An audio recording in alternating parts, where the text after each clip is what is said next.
أعوذ بالله السميع العليم من الشيطان اللعين الرجيم.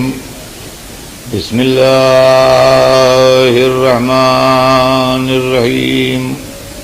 الحمد لله رب العالمين، والصلاة والسلام على سيدنا وشفيعنا أبي القاسم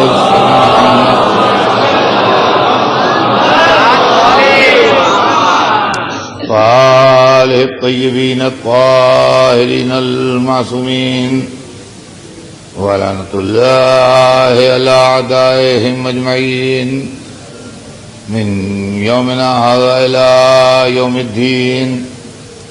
أما بعد، فقد قال الله سبحانه تبارك وتعالى في كتابه المبين وهو أصدق الصادقين: يا أيها الناس إنا خلقناكم من ذكر وأنثى وجعلناكم شعوبا وقبائل لتعارفوا إن أكرمكم عند الله أتقاكم إن الله عليم خبير. صلوات بھیجنے ہیں.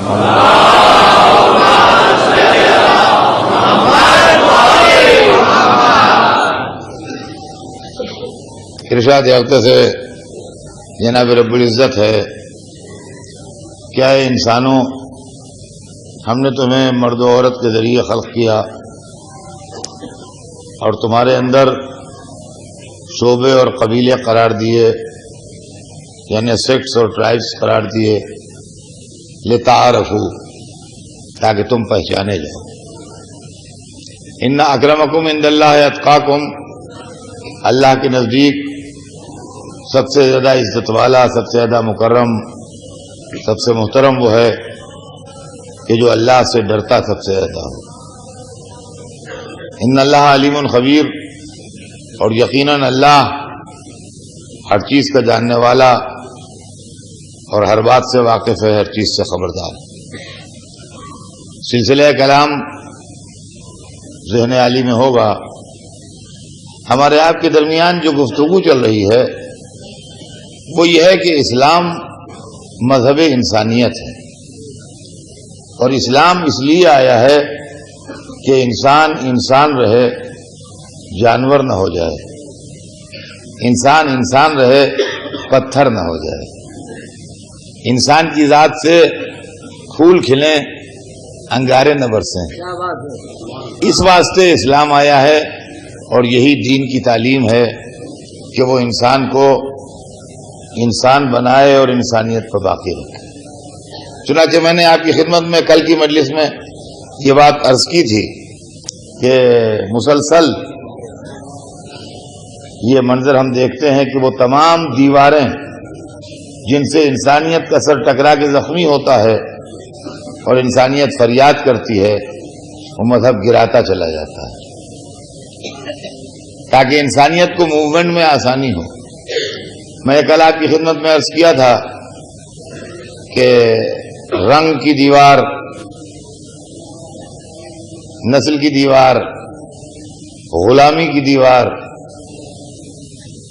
کسی عورتوں اور مردوں کے درمیان جو تفریق ہے اس کے سلسلے میں عرض کیا تھا کہ یہ تمام چیزیں جو ہیں ان کو مذہب نے منع کیا ہے اور ان سے روکا ہے. جتھا بھی ایک بہت بڑی چیز ہے. کل کے بیان میں وقت تمام ہو گیا تھا اور یہ بات سامنے نہیں آ پائی تھی. گروہ بھی طاقت کا سبب بنتا ہے. اگر آپ گروہ والے ہیں، جتھے والے ہیں، تو آپ طاقتور ہیں. اگر آپ کے پاس گروہ نہیں اور جتھا نہیں ہے تو آپ کمزور ہیں.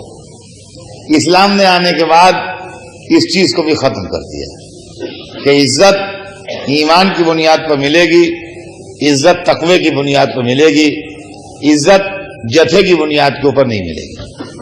چنانچہ بزم رسول میں ایک شخص ہمیں ایسا بھی نظر آتا ہے کہ مدینہ تو مدینہ، پورے عربستان میں اس کے خاندان کا کوئی فرد رہتا ہی نہیں تھا، اور وہ مسجد النبی میں بالکل تنہا تھا، لیکن عزتوں کے اتنے ہار اس کے گلے میں تھے کہ دیکھ کے انسان حیران رہ جائے کہ یہ کون ہے۔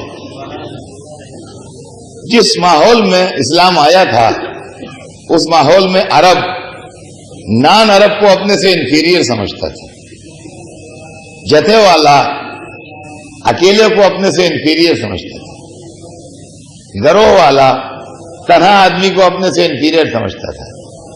ایک شخص مدتوں سے تلاش رسول میں تھا اور آخر میں اس کی دل کی مدعا پورا ہوا اور وہ رسول اللہ کی محفل تک پہنچ گیا، اور اس بزرگ ہستی کا نام سلمان فارسی ہے۔ ایران کے رہنے والے تھے، عرب نہیں تھے، لہذا عرب ماحول میں کسی عزت کا تصور نہیں کیا جا سکتا۔ اسی طرح کوئی خاندان کا فرد، کوئی گروہ، کوئی جتھا، کوئی ٹکڑی ان کے پاس ایسی نہیں تھی جو ان کو سپورٹ کرے۔ ان کو سپورٹ کرنے کے لیے صرف ان کے دل کا جذبہ تھا، ان کا ایمان تھا، ان کی محبت رسول تھی، ان کا اخلاص تھا۔ یہ مدتوں مختلف مراحل سے گزرتے ہوئے وہ باتیں اگر میں بیان کروں تو پوری مجلس میں اسی کا وقت گزر جائے گا، مختلف منزلوں سے گزرتے ہوئے بہرحال خدمت سرور کائنات میں پہنچ گئے، اور چونکہ دل نور ایمان سے چھلک رہا تھا اور انہوں نے مذہب کو مذہب سمجھ کے مانا تھا، سیاسی مسالے سے نہیں قبول کیا تھا، لہذا حضور سرور کائنات کی تقلید و تاثری ان کا مذہب تھا۔ اور تاریخ بتاتی ہے کہ ایک دن ایسا آیا کہ اپنی کارکردگی کی بنیاد پر ہر گروہ ان کو اپنانے لگا۔ مدینے میں جب حالات خراب تھے اور دشمنوں کا بہت بڑا حملہ ہونے والا تھا اور جنگ خندق جس کو کہتے ہیں آپ، اس کی تیاری ہو رہی تھی اور مدینے میں خندق کھد رہی تھی، خندق جس وقت تیار کی جا رہی تھی مدینے میں، تو اس وقت سب مسلمان 5-5 ہاتھ خندق کھود رہے تھے۔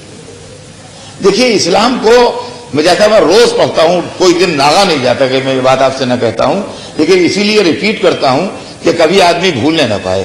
اسلام کو سمجھیے تو رسول سے سمجھیے،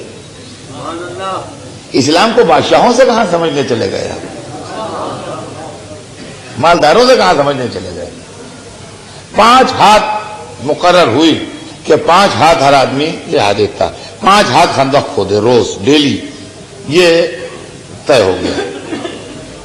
اور تعجب کی بات یہ ہے کہ کائنات عالم کا سردار، مسلمانوں کا سربراہ اور رسول خندق کھودنے میں بنفس نفیس شرکت کر رہا ہے،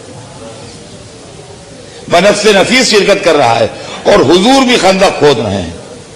میں نہیں مان سکتا کہ صحابہ نے، رسول کے چاہنے والوں نے، رسول کے رشتہ داروں نے ضرور رسول کے ہاتھ جوڑے ہوں گے کہ حضور آپ تشریف رکھیں، آپ نہ کھودیں خندق، لیکن رسول نے منظور نہ فرمایا ہوگا جبھی رسول خندق کھود رہے ہیں۔ لیکن تاریخ لکھتی ہے کہ سارے مسلمان ایک دن میں 5 ہاتھ خندق کھودتے تھے، رسول ایک دن میں 10 ہاتھ خندق کھودتے تھے، یعنی عام مسلمانوں سے دگنا کام کر رہے تھے رسول۔ تو رسول نے اسلام میں قیادت اور لیڈرشپ کا معیار بھی بتایا کہ جو عوام سے دونی محنت کرنے کی ہمت رکھتا ہو وہ لیڈر بنے، وہ لیڈر بنے جو عوام سے دونی محنت کرنے کی ہمت کرتا ہو۔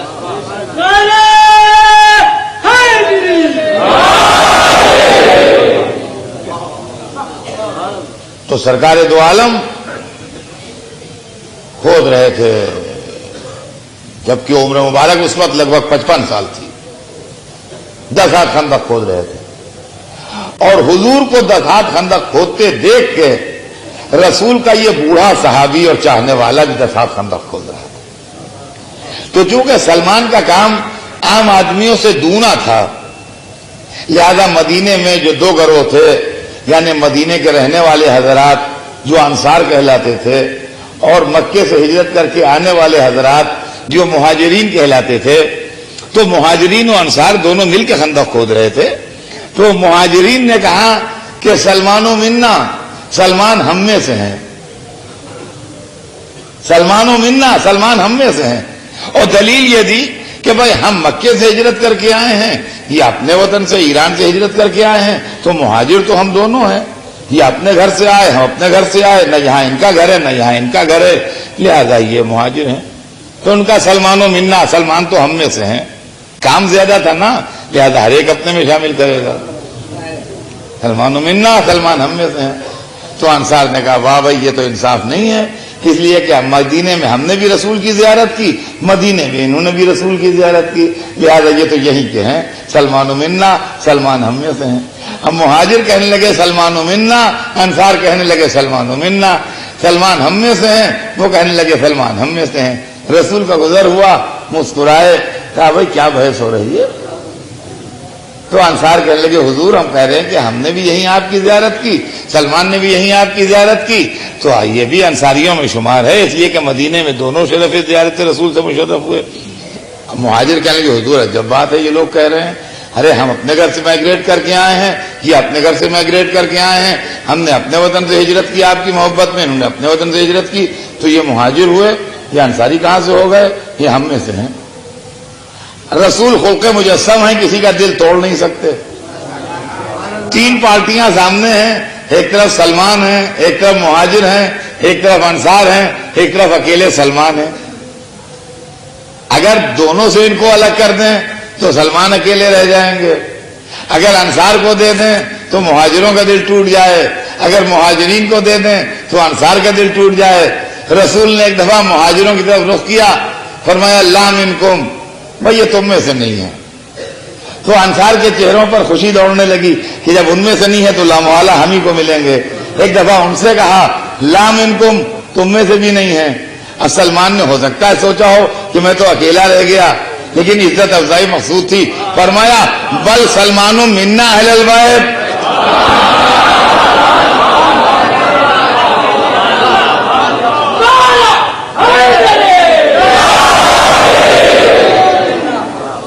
بلکہ سلمان تو ہم اہل بیت میں سے ہیں۔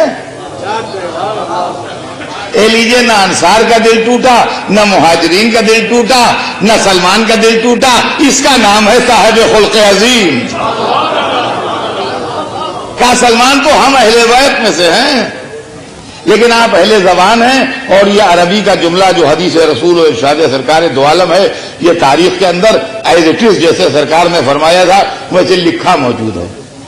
عربی زبان، اور 1400 برس پہلے کی عربی کے جاننے والے ہزاروں آدمی بمبئی کے اندر مل جائیں گے جو کلاسیکل عربی کو جانتے ہیں، اور اس کے اندر تو کلاسیکل اور ماڈرن کا کوئی سوال بھی نہیں ہے۔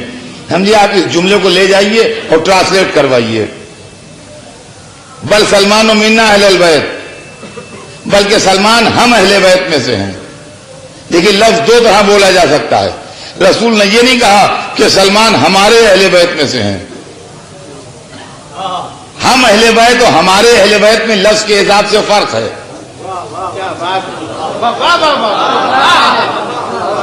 جن کی مادری زبان اردو نہیں ہے، میں جانتا ہوں یہاں بہت سے ایسے لوگ آتے ہیں جن کی مادری زبان اردو نہیں ہے، مگر اتنا میری مجلسیں سنتے ہیں اور مجلسیں سنتے ہیں، آپ کو اس کا اندازہ ہوگا زبان کا کہ ہم اہل بیت اور ہمارے اہل بیت کے اندر فرق ہے۔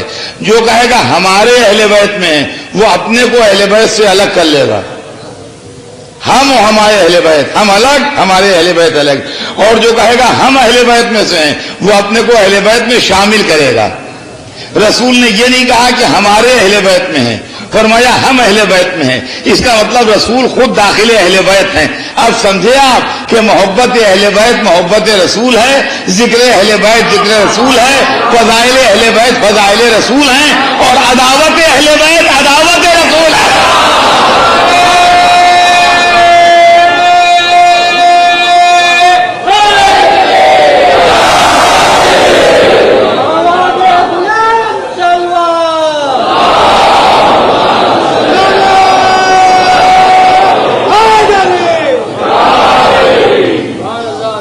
یہ ہے سلمان فارسی، جو اپنے ایمان و عقیدے کی بنیاد پر ترقی کرتے ہوئے ایمان کے 10 درجوں تک پہنچ گئے، اور شرف و عزت میں بے مثال ہو گئے۔ یہ اسلام کی تعلیم ہے کہ کوئی عورت ہو، کوئی غلام ہو، کوئی تنہا ہو، کوئی بے جتھے والا ہو، کوئی عرب ہو، کوئی عجم ہو، کوئی کسی زمین سے تعلق رکھتا ہو، کوئی کسی رنگ سے تعلق رکھتا ہو، اسلام کے دائرے میں آنے کے بعد، انسانیت کے دائرے میں آنے کے بعد سب برابر ہو جاتے ہیں۔ یہ حیات رسول کا واقعہ تھا جو میں نے آپ کو سنایا۔ اب آئیے آل رسول کی زندگی میں دیکھیے، آل رسول کی زندگی میں دیکھیے۔ مولا علی کا دور اقتدار ہے۔ مولا علی کے دور اقتدار میں بیت المال کی زمین اس بات کی گواہ نہیں ہے کہ کوئی پیسہ رات کو بیت المال کی زمین پر رہا ہو۔ علی کے دور اقتدار میں اللہ کا مال اسی دن بٹتا تھا۔ علی کے دور اقتدار میں اللہ کا مال اسی دن بٹتا تھا، نیکسٹ ڈے کے لیے رکھا نہیں جاتا تھا۔ تاریخ بتاتی ہے، اس کا بھی واقعہ تاریخ میں ہے کہ شام قریب تھی، مال آ گیا، مولا علی نے کہا بلاؤ ان کے حقداروں کو، ان کو بانٹ دو۔ جو ٹریجرار تھا اس نے کہا مولا شام ہو رہی ہے، کل بٹوا دیجیے گا، شام ہو رہی ہے اب کل بٹوا دیجیے گا۔ کوئی ایسی بھیجا بری بات نہیں تھی، بھئی یہ کام آج نہیں کل ہو جائے گا۔ اتفاق شیر خدا کے تیور بدل گئے اور اس کو اس طرح دیکھا کہ کانپ گیا، کہا تو ذمہ داری لے کے میں کل تک زندہ رہوں گا، تو ذمہ داری لے کے میں کل تک زندہ رہوں گا، میں کل بٹوا دوں گا۔ کانپنے لگا وہ مال، اسی وقت بٹا، اسی وقت بٹا، پیسہ بٹ گیا۔ جب سب بٹ گیا تو کہا بیت المال کی زمین جو جگہ تھی اس پہ جھاڑو دو، جھاڑو دی گئی، پانی چھڑکو، پانی چھڑکا گیا، مصلی بچھایا، 2 رکعت نماز پڑھی، زمین پہ ہاتھ رکھا، کہا زمین قیامت کے دن اللہ کے سامنے گواہی دینا کہ علی نے کبھی رات کو تیرے اوپر کوئی پیسہ اللہ کی راہ کا بچا کے نہیں رکھا۔ یہ علی ہے، یہ علی ہے، ان سے اسلام سمجھیے تو اسلام سمجھ میں آئے۔ مال بٹ رہا ہے، علی دست مبارک سے بیٹھے ہوئے خود بانٹ رہے ہیں۔ جو بھی شیئر ہے ایکول ڈسٹریبیوشن ہے، اور اصل میں علی کی مخالفت کا راز ہی یہی تھا کہ ایکول ڈسٹریبیوشن تھا۔ علی کی دشمنی کا راز ہی یہی تھا کہ ایکول ڈسٹریبیوشن تھا۔ طاقت والے اس بات کو برداشت نہیں کر رہے تھے کہ ہم کو بھی لائن میں لگ کے وہی 1 دینار مل رہا ہے جو اس کو مل رہا ہے۔ عرب اس وقت فاتح قوم تھی، ایران مفتوح قوم تھی۔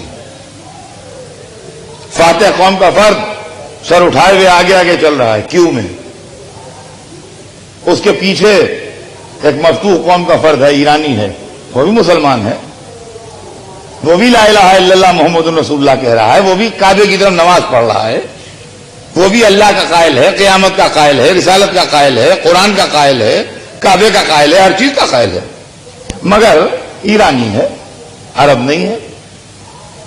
کیوں میں دونوں لگے، عرب آگے آگے چل رہا ہے، اسی کے پیچھے ایرانی چل رہا ہے۔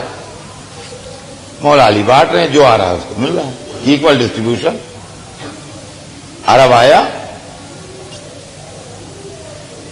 دیا اس کو حق، بجائے اس کے کہ وہ اپنا حق لے کے آگے بڑھ جاتا، وہ سائڈ میں کھڑا ہو گیا، وہ اپنا حق لے کے آگے نہیں بڑھا، کیوں میں تھا، اس کو پیسے مل گئے تو نکل جاتا پیسے لے کے، نہیں نکلا، نہیں، سائڈ میں کھڑا ہو گیا، اپنے پیچھے والے کو دیکھنے لگا۔ وہ آیا، علی نے اس کو بھی اتنا ہی دیا، جتنا اس کو دیا تھا اتنا ہی اس کو بھی دیا، بس جیسے ہی اتنا اس کو دیا ویسے ہی عرب نے اپنے پیسے علی کے سامنے رکھ دیے، کہا ہم نہیں لیں گے۔ اب کیوں؟ کہا اب یہ بھی انسلٹ برداشت کرنا پڑے گی کہ ایک عرب کو ایک ایرانی کے برابر شیئر ملے۔ یہ کس سے بات کر رہا ہے؟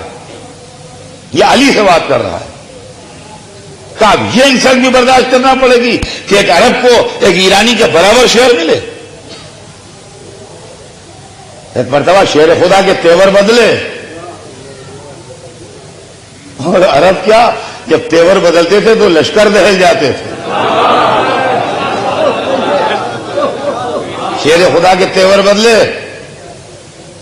کہا کیا تو یہ سمجھتا ہے کہ اسلام میں آنے کے بعد بھی عرب و عجم کا امتیاز برقرار رہے گا؟ کیا تو یہ سمجھتا ہے کہ اسلام میں آنے کے بعد بھی عرب و عجم کا امتیاز برقرار رہے گا؟ یہ ڈسکریمنیشن برقرار رہے گا کہ یہ عرب ہے عجم ہے؟ لینا ہو لے، ورنہ اسلام سے نکال. اب سمجھے آپ، یہ اسلام، یہ ہے اسلام جس کے اندر کوئی فرق نہیں. یہ ہے انسان کی عزت. عزیزان گرامی، یہ وہ چیزیں ہیں جو آدمی منہ سے بولے یا نہ بولے، لیکن انسان کی عزت نفس کے اوپر حملہ ہوتا ہے. اور جب انسان کی عزت نفس کے اوپر حملہ ہوتا ہے تو وہ حقیر انسان ہو، ذلیل انسان ہو، کمزور ترین انسان ہو، مگر ہر ایک نفس رکھتا ہے، اور اپنی عزت نفس کے اوپر حملہ کوئی برداشت نہیں کر سکتا. میں آپ کی خدمت میں یہ واقعات کہاں تک بیان کروں؟ اس کی وجہ یہ ہے کہ یہ صرف کتابیں اور تاریخیں بھری پڑی ہوئی ہیں اگر آپ اس کو مٹھائے فرمائیں. مگر مشکل یہ ہے کہ جو لوگ اسلام کو دیکھتے ہیں، گھر کے اندر کیا ہے یہ دیکھنے کے لیے کوئی نہیں آتا، باہر جو بینر لگا ہے اس کو سب پڑھتے ہیں. اسلام کے دروازے پر جو بینر لگے ہیں ان کو دیکھ کے اسلام سمجھ میں آتا ہے. وہ تو ملوکیت کے بینر ہیں، وہ تو سلطنت کے بینر ہیں، وہ تو اقتدار کے بینر ہیں، وہ تو بادشاہوں کے بینر ہیں، وہ تو ان کے بینر ہیں جن کے درباروں میں خدمت گزاروں کی فوج رہتی تھی. تو حقیقت اسلام سمجھ میں کہاں سے آئے؟ حقیقت اسلام سمجھ میں کہاں سے آئے؟ عزیزان گرامی، آج جو ساری پرابلمس ہیں مسلمانوں کے لیے، جس کی وجہ سے آج پیکر اسلام لہو لہان ہے، آج پیکر اسلام لہو لہان ہے. اور سوچنے کے قابل بات ہے کہ شاید 1400 برس کے طول تاریخ میں ایسا زمانہ مسلمانوں کے واسطے کبھی نہیں آیا ہے جیسا زمانہ ادھر چند برس سے گزر رہا ہے. جتنی جانیں تلف ہو رہی ہیں، جتنا ہیوملیشن نصیب ہو رہا ہے، جتنی رسوائیاں ہمارے حصے میں آ رہی ہیں، جتنے اعتراضات ہمارے اوپر ہو رہے ہیں، جتنی غلط فہمیاں ہمارے متعلق پیدا ہو رہی ہیں، جتنی مس انڈرسٹینڈنگز ہمارے متعلق پیدا ہو رہی ہیں، شاید آج سے پہلے کبھی ایسا نہیں ہوا تھا. آج پیکر اسلام لہو لہان ہے جیسا میں نے کہا. جسم کا کوئی حصہ ایسا نہیں ہے کہ جہاں سے خون نہ بہ رہا ہو. اور پھر آج بھی عزیزان گرامی یہ غور کر لیجیے کہ اس کے بعد بھی نہ جانے کون سی غفلت کی دوا کھلا دی ہے اس ملت کو، نہ جانے کون سی غفلت کی دوا کھلا دی ہے اس ملت کو کہ اس کے بعد بھی خاموشی ہی خاموشی ہے، اور کہیں سے بیداری کے آثار نمایاں نہیں ہیں. یہاں کیا ہو گیا، وہاں کیا ہو گیا، وہاں کیا ہو گیا، وہاں کیا ہو گیا. مسلمانوں کا خون پانی سے زیادہ ارزاں ہے. مسلمانوں کا خون پانی سے زیادہ ارزاں ہے، چاہے وہ عراق کی سرزمین ہو، چاہے وہ افغانستان کی سرزمین ہو، چاہے وہ فلسطین کی سرزمین ہو، چاہے وہ دنیا کے اور علاقے ہوں. پانی کی قیمت تو ہے. ایک باٹل پانی اگر آپ خریدنے جائیں تو وہ تو 10 روپے کا ملتا ہے، 12 روپے کا ملتا ہے، یا اچھے ہوٹل میں جائیے تو زیادہ مہنگا ملتا ہے. تو اس کا مطلب یہ ہے کہ پانی بھی بک رہا ہے اس زمانے میں. ان ملکوں میں پانی بک رہا ہے جہاں گنگا جمنا بہتے ہیں.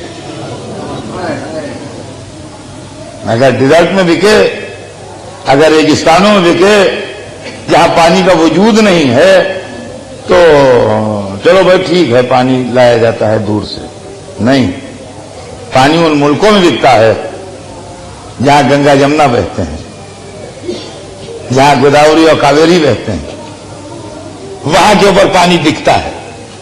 تو اس کا مطلب یہ پانی کی بھی قیمت ہے، مگر خون مسلم جو ہے وہ پانی سے بھی ارزاں ہے.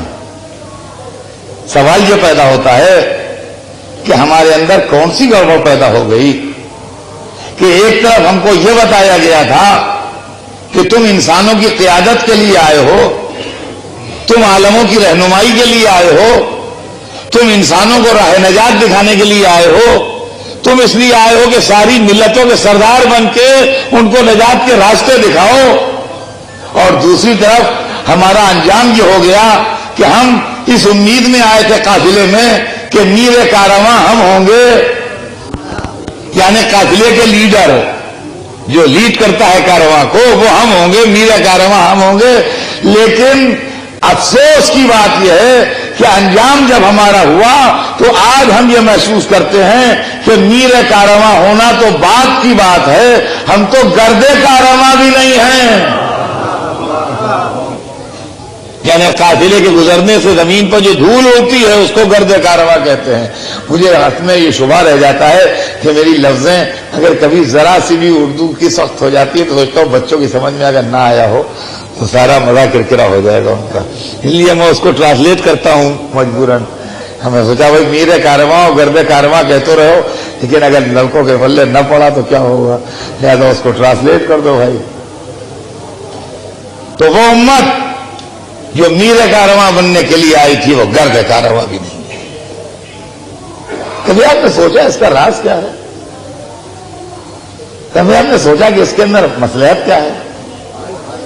یہ ملت اختلاف کا شکار ہو گئی، یہ ملت سیاست کا شکار ہو گئی، یہ ملت ٹکڑوں میں بٹ گئی، یہ ملت مختلف چھوٹے چھوٹے گروپس میں تقسیم ہو گئی، اور وہ گروپس ایک دوسرے سے برتر پیکار ہو گئے، وہ گروپس ایک دوسرے سے ٹکرانے لگے.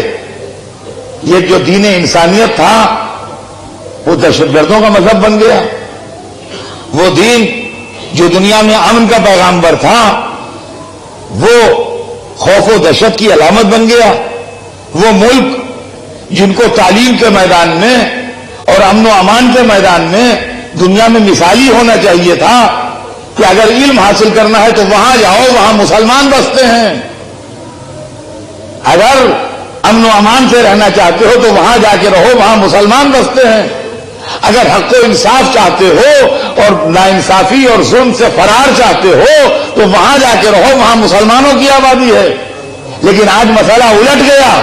اگر علم چاہتے ہو تو وہاں نہ جانا جہاں مسلمان رہتے ہیں، اگر امن چاہتے ہو تو وہاں نہ رہنا جہاں مسلمان رہتے ہیں، اگر عدل چاہتے ہو تو وہاں نہ رہنا جہاں مسلمان رہتے ہیں. معبود ہم کو تو نے کیا بنا کے بھیجا تھا، ہم کیا ہو گئے؟